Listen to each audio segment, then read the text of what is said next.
জীবনের প্রতিটি জায়গায় সফলতা অর্জন করতে কঠোর পরিশ্রমী হতে হবে বললেন অধ্যাপক মুফতি আব্দুল বাসিত। মাধ্যমিক ও উচ্চ মাধ্যমিক উত্তীর্ণ 61 পড়ুয়াদের সংবর্ধনা প্রদান।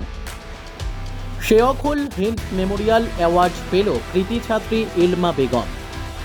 সদ্য ঘোষিত মাধ্যমিক ও উচ্চ মাধ্যমিক পরীক্ষায় চমকপ্রদ ফলাফল অর্জন করেছে উত্তর করিমগঞ্জের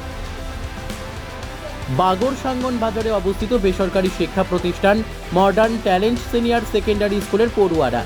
এই উপলক্ষে মঙ্গলবার দুপুরে মডার্ন ট্যালেন্ট সিনিয়র সেকেন্ডারি স্কুলের প্রেক্ষাগৃহে বিদ্যালয়ের ভারপ্রাপ্ত অধ্যক্ষ সালিকুর রহমানের পৌরোহিত্যে মাধ্যমিক ও উচ্চ মাধ্যমিক উত্তীর্ণ 61 জন পড়ুয়াকে সংবর্ধনা প্রদান করা হয়।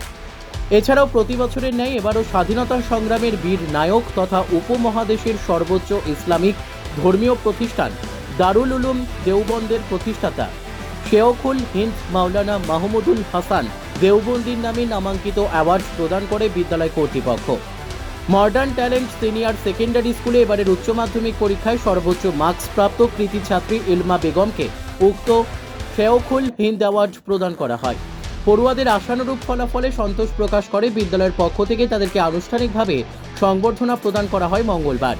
সংবর্ধনা অনুষ্ঠানে প্রধান অতিথি হিসেবে উপস্থিত হয়ে পড়ুয়াদের উদ্দেশ্যে অনুপ্রেরণামূলক বক্তব্য রাখেন বদরপুর টাইটেল মাদ্রাসার অধ্যাপক মুফতি আব্দুল বাসিত আল কাশিমি সাহেব।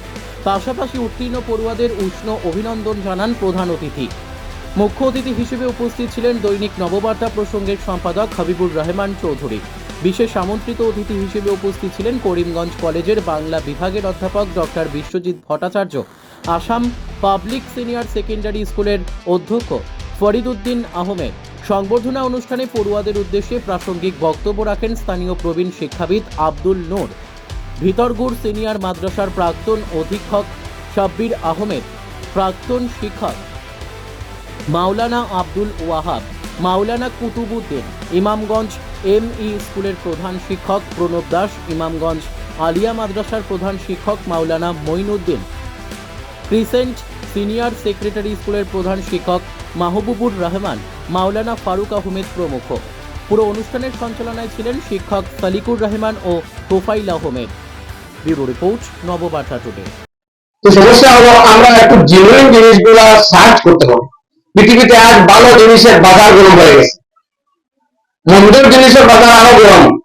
তো ভালো এবং মন্দের যেখানে মন্দ জন্য একটা খাত, সেই জায়গায় আপনাকে একটু যত্নবান, একটু সচেতন, একটু অনুসন্ধানী হতে হবে, নাইলে উপায় নাই।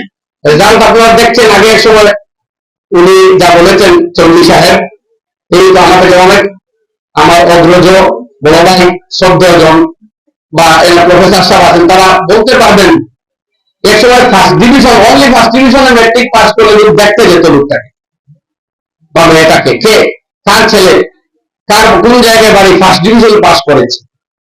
আজকাল নর্মাল ফার্স্ট ডিভিশন লেভেলে পৌঁছে, ডিস্টিংশন আছে কি, লেটার মার্কস কয়টা ওইদিকে লেখা হচ্ছে, মূল্যায়নটাও বাড়তেছে।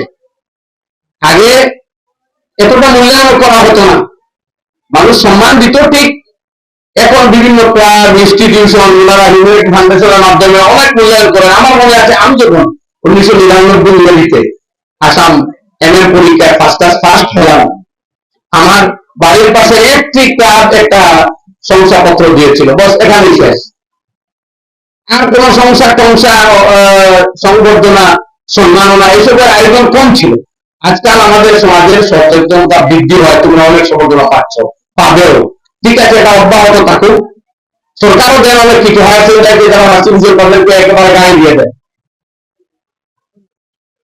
ম্যাট্রিক ফার্স্ট ডিভিশন শুরু হয়েছিল কম্পিউটার ল্যাপটপ থেকে শুরু করে এখন হায়ার সেকেন্ডারি পর্যন্ত গাড়ি দেওয়া হচ্ছে, আপনার স্কুটি। কিন্তু এসবের মাঝখানে আমি একটি কথা এখানে বলতে চাই। প্রথম কথাটি হলো সফলতা আমাকে আমাদেরকে, আমি যখন বদরপুরে যাই কোন শিক্ষা প্রতিষ্ঠানে অনুষ্ঠানে, কিংবা যখন মোল্লাগঞ্জে যাই, ফকিরবাজারে যাই, আর ইদানিংকালে যখন বাগরসাঙ্গন এলাকায় যখন আসি, তখন একটা কথা আমি সবাইকে বলি যে এখানে এডুকেশন হাব আস্তে আস্তে প্রতিষ্ঠা বদরপুর তো হয়ে গেছে, ফকিরবাজার অনেকটা হয়ে গেছে, মোল্লাগঞ্জ হয়ে গেছে অনেক আগে থেকেই। আমাদের এক অঞ্চলেও এডুকেশন হাবটা আস্তে আস্তে অনেকটা এগুচ্ছে। কিন্তু আমাদের বিভিন্ন শিক্ষা প্রতিষ্ঠানে যারা কর্মরত আছেন বা প্রতিষ্ঠান যারা পরিচালক মন্ডলী যারা আছেন, তাদের কাছে আমি বিনীতভাবে একটা অনুরোধ রাখি এবং রাখবো এই মুহূর্তেও, যেটা হলো যে কম্পিটিশন আমরা চাই। আমাদের এই যে একটু একজন ভদ্র উদ্যোক্তা বলেছেন যে ওনাদের প্ল্যান ইমিডিয়েটলি আগামীতে যাতে মৌলানা আল্লামা তৈয়বুর রহমান বড়ুয়া সাহেবের একটা বক্তব্যের পরিপ্রেক্ষিতে বলেছেন যে আগামীতে তাদের স্কুলে যাতে 100% ফার্স্ট ডিভিশন হয়। আমরা অবশ্যই কামনা করব, আমরা দোয়া করব অবশ্যই হোক, কিন্তু এর সঙ্গে আমরা এটা চাইবো যে যাতে এত অঞ্চলে যেসব প্রতিষ্ঠানগুলো গড়ে উঠেছে সেই প্রতিষ্ঠানের মাধ্যমে যাতে কম্পিটিশন, যাতে হেলদি কম্পিটিশন হয়। আমরা অনেক সময় দেখি অনেক বাজে কম্পিটিশনের মুখোমুখি আমাদের বিচার আচারায় যেতে হয়। আমার নিজের হাতে গড়া দুটো প্রতিষ্ঠান, গড়া না, আমি প্রত্যক্ষ অতিথি ছিলাম এই অনুষ্ঠানে। এরকম দুটো অনুষ্ঠানে আমাদের সম্মুখে দেখেছি আমরা কিভাবে কাদা চূড়াচুড়ি হয়েছে। আমি এই অনুরোধটুকু রাখবো যাতে এই অঞ্চলে যেসব প্রতিষ্ঠানগুলা হচ্ছে, আছে এবং ভবিষ্যতে হবে, প্রত্যেকটা এলাকার প্রত্যেকটা জনগণ যাতে সতর্ক থাকেন এবং উদ্যোক্তারা যাতে এ ব্যাপারে সচেষ্ট থাকেন যে আমাদের মধ্যে যাতে কাদা চূড়াচুড়ি না হয় এবং আমরা যাতে সুন্দর একটা পরিবেশের মাধ্যমে, কম্পিটিশনের মাধ্যমে আমরা আমাদের বাচ্চাদেরকে এগিয়ে নিয়ে যাব। ওরা পাশে হয়তো ফার্স্ট ডিভিশন পেয়েছে 20 জন, 25 জনের মধ্যে 20 জন পেয়েছে, আমরা 25 জন পাবো, সেটা ভালো কথা। এখানে মৌলানা সাহেব জানেন কোন জায়গায় আমরা তো কাউকে এসিড ছুঁড়ে শত্রুতা করা নয়, আমি তাকে কম্পিটিশন করে তাকে শত্রুতা করবো। তাকে যে সে 90% মার্কস পেয়েছে, আমি 95% মার্কস পেয়ে আমি দেখিয়ে দেবো যে আমি তোমার থেকে অনেক এগিয়ে, আমি কম্পিটিশনে এগিয়ে। সেই কম্পিটিশনের মানসিকতা যদি এখানে গড়ে ওঠে তাহলে মনে করবো যে আমরা যারা এখানে এসেছি, বক্তব্য রাখছি বা রাখবো, তাদের আশার সার্থকতা হয়েছে এখানে। আরেকটা জিনিস প্রায় লক্ষ্য করা যায়, আমরা যে অমিত শাহ প্রায় সময়, যেটা এখানেও 4 বছর আগে, 3 বছর আগে এখানে এসেছিলাম, সম্ভবত এই জায়গায় অনুষ্ঠানটা হয়েছিল, আমি এসেছিলাম, বলেছি আমি সে কথাটা, যে জিনিসটা আমাদের বাচ্চাগুলো পড়াশোনায় অনেক এগুচ্ছে। আজকাল মেডিকেল ইঞ্জিনিয়ারিং তো জলবাদ হয়ে গেছে ইঞ্জিনিয়ারিং মেডিকেল।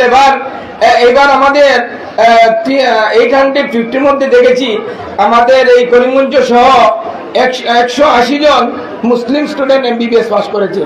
আর সৌভাগ্যবশত আমরা, আমাদের ভাসিদ ভাই জানা আছে যে পুয়ার ডি একাডেমি, আমরা একটা সংগঠন থেকে আমরা কিছু ফাইন্যান্স করি, পুরো কোর্স আমরা ফাইন্যান্স করি। তো এই কোর্সের মাধ্যমে আমরা 9 জন প্লাস একজনকে, এই 9 জনকে আমরা পুরো 4.5 বছর আমরা ফাইন্যান্স করেছি। এইসব ছেলেদের থেকে গরিব